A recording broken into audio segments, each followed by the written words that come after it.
கைத்தட்டலுக்கும் ஒரு பொருள் இருக்கு. அதுதான் மிக முக்கியமானது. ஒரு அழகான கிரேக்க பழமொழி இருக்கு. எந்த நாட்டுல இந்த மரத்தை நட்டு இந்த மரத்துல காய்க்கக்கூடிய பழத்தை சாப்பிட நான் உயிரோடு இருக்க மாட்டேன்னு தெரிஞ்சும் ஒரு முதியவன் மரத்தை நடுறானோ அந்த மாதிரி முதியவர்கள் இருக்கக்கூடிய நாடு முன்னேறும். நாங்க எல்லாம் யாரோ நட்ட மரத்துல இருந்து கனியை பறிச்சு சாப்பிட்டுட்டு இருக்கோம். இதோ இந்த ஒரு சொல் கேளீர்ல நாங்க விதைகளை கொண்டு வந்து தூவிட்டு போறோம். இந்த விதை முளைக்கும், விருட்சமாகும், கனிகள் கொடுக்கும். பறித்து திங்க நாங்க யாரும் இருக்க மாட்டோம். பறித்து சாப்பிடும்போது நீங்கள்லாம் ஞாபகம் வச்சு கொள்ள வேண்டியது ஒன்று, விதைகளை கையில சுமந்துட்டு அடுத்த ரவுண்ட் நீங்க போகணும். இது ஒரு ரிலே ரேஸ்.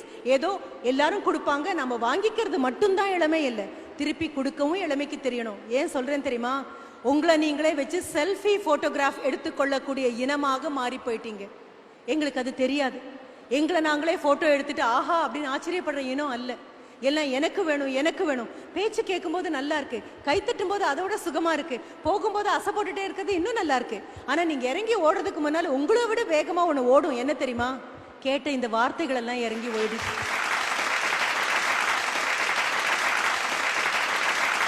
அதுதான் சத்தியம், அதுதான் உண்மை. வீட்டுக்கு போங்க, திரும்பி காலையில கடிச்சு கசக்கி வீசிட்டு வந்த அப்பா அம்மாவை பார்த்து ஒரு சின்ன புன்னகை கொடுங்க, தப்பே கிடையாது. கால் செருப்பை கழட்டி விடும்போது சிரிப்பையும் கழட்டி விட்டுட்டு தானே வீட்டுக்குள்ள போறீங்க. இப்ப திரும்பி போய் பாருங்க, அம்மா கிட்ட சாப்பிட்டியான்னு கேட்கலாம், தப்பே இல்லை. அப்பா உங்க கை கால் எப்படி இருக்குன்னு கேட்கலாம், தப்பே இல்லை. அப்பா வண்டியை தொடச்சு கொடுக்கலாம், தப்பே இல்லை. அப்பாவுடைய சட்டையை அயர்ன் பண்ணி கொடுக்கலாம், தப்பே இல்லை. அம்மாவுக்கு அடுக்கலையில் ஒரு டம்ளர் காஃபி போட்டு கொடுக்கலாம், தப்பே இல்லை. இதெல்லாம் தப்பு இல்லைன்னு புரிஞ்சா மட்டும்தான் இளைஞர்கள் முதுகெலும்போட தியாகம் செய்கிறார்கள் என்று அர்த்தம். ஒரு என்எஸ்எஸ்க்காகவும் ஒரு என்சிசிக்காகவும் ரோட செப்பனிடுறதும் மரம் இடுறதும் தண்ணி ஊத்துறதும் எவ்வளவு முக்கியமோ அவ்வளவு முக்கியம். கை கால் வலியோட, ஒரு டயபிட்டிஸோட, ஒரு முட்டு வலியோட உங்ககிட்ட எந்த முக்கலையும் சொல்லாம முனகலையும் சொல்லாம நீ தூங்கிட்டியான்னு தெரிஞ்சதுக்கு அப்புறம் உட்காந்து உனக்காக ஒவ்வொரு பைசாவும் சேர்த்து வச்சுட்டு இருக்கக்கூடிய அந்த தாய் தகப்பனை பார்த்து ஒத்த சிரிப்பு சிரி வந்த காரியம் முடிஞ்சு போகும். எல்லாம் அழகாதான் இருக்கு பாக்குறதுக்கு.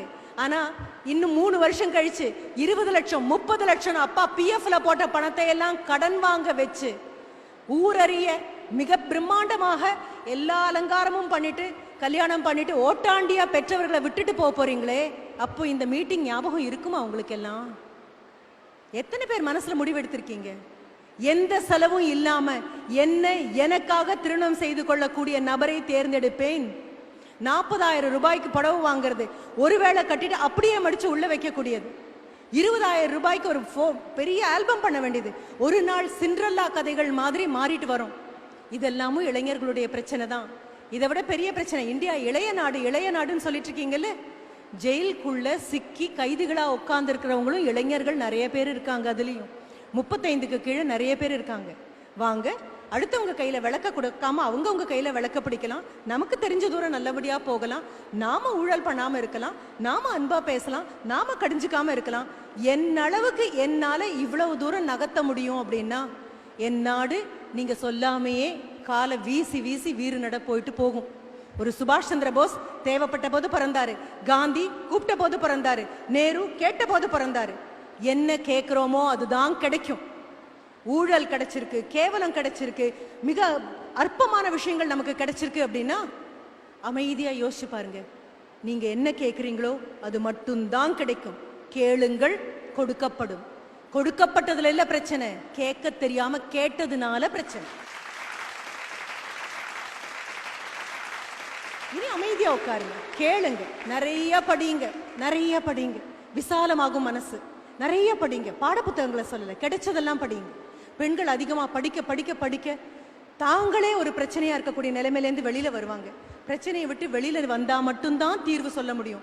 பிரச்சனைக்குள்ளேயே நின்னீங்கன்னா பிரச்சனை இன்னும் பெரிய பிரச்சனையாக போகும். பெண்களை பற்றியுள்ள மிக மலினமான குற்றச்சாட்டு காசிப். பெண்கள்னா வம்பு பேசுவாங்க. எந்த பெண்ணை பத்தியாவது அவதூறா ஏதாவது காதல வருமே ஆனால் போதும் நிறுத்துங்கன்னு சொல்ற தைரியம் வந்ததுன்னா 2 தடவை சொல்லுங்க, 3 தடவை சொல்லுங்க. எந்த பெண்ணை பத்தியும் யாரும் அவதூறா பேச மாட்டாங்க. 2வது, புலம்புறதை நிறுத்துங்கப்பா. எப்ப பாரு எனக்கு கிடைக்கல. காலுக்கு செருப்பு இல்லைன்னு புலம்பிட்டு இருந்தவன் காலே இல்லாதவனை பார்த்துதான் புரிஞ்சுக்கிட்டானோ. ஆண்டவன் நிறைய கொடுத்துருக்கான். ஒரு குழந்தையை கூட்டிட்டு ஒரு அம்மா ஒரு மால்குள்ள போன போது அந்த மால்ல அந்த குழந்தை ரொம்ப நல்லா பிஹேவ் பண்ணுச்சு, ரொம்ப நல்ல குழந்தையா இருந்தது. கடைக்காரருக்கு ஒரே ஆச்சரியம், அம்மாவுக்கு ஒரே ஆச்சரியம். கடைக்காரர் மிட்டாய் எடுத்துக்கோ மிட்டாய் எடுத்துக்கோ அப்படின்னு வந்து குழந்தை வேண்டாம் வேண்டாம்னு சொல்லிட்டான்.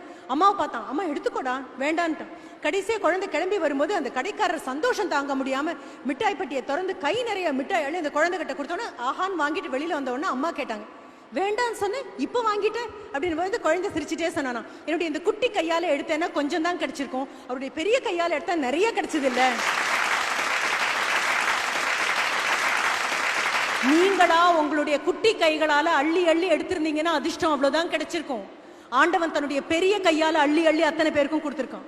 நல்ல தாய் தகப்பன், நல்ல கல்லூரி, நல்ல நண்பர்கள், நல்ல பேச்சு, நல்ல ஆரோக்கியம், நல்ல சாப்பாடு, நல்ல காற்று. இப்ப என்ன குறைஞ்சு போச்சுன்னு புலம்பணும் நாம? எல்லாம் அழகா இருக்கு, அதை நம்புங்க. அழகா இருக்க அனுமதி இருங்க. எது அழகுன்னு முதல்ல புரிஞ்சுக்கோங்க. நன்றி, வணக்கம்.